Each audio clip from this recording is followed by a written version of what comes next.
Sports ஜேர்னல்ல entertainment படம் பார்க்கணும் அப்படின்னா, இந்த படம் உங்களுக்கு ரொம்பவே பிடிக்கும். ஹீரோவும் அவருடைய ஃப்ரெண்ட்ஸும் 12th ஃபெயில் ஆயிடுறாங்க. ஸோ, ஸ்போர்ட்ஸ் கோட்டாவுல காலேஜ்ல சேர்றதுக்காக ஸ்போர்ட்ஸ்ல சேரலாம்னு முடிவு பண்றாங்க. கூட்டமான ஸ்போர்ட்ஸுக்கு இன்னும் ஆள் சேர்க்கணும். ஸோ, பாக்ஸிங்னா தனித்தனியா கத்துக்கலாம்னு முடிவு எடுப்பாங்க.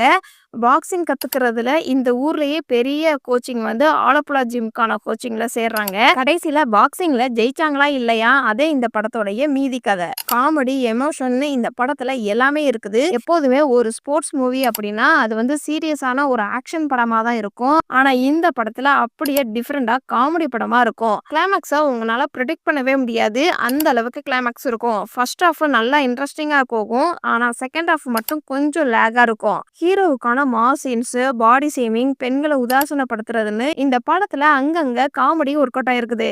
ஃபேமிலியா காமெடி படம் பார்க்கணும் அப்படின்னா ஆலப்புழா ஜிம்கான மலையாள படத்தை மிஸ் பண்ணாதீங்க. இப்போ இந்த படம் சோனி லைவ் ஓடிடில தமிழ் டப்பிங்ல அவைலபிளா இருக்குது. படத்தை பார்த்தவங்க உங்களுடைய ஃபீட்பேக்கை கமெண்ட்ஸ்ல சொல்லுங்க.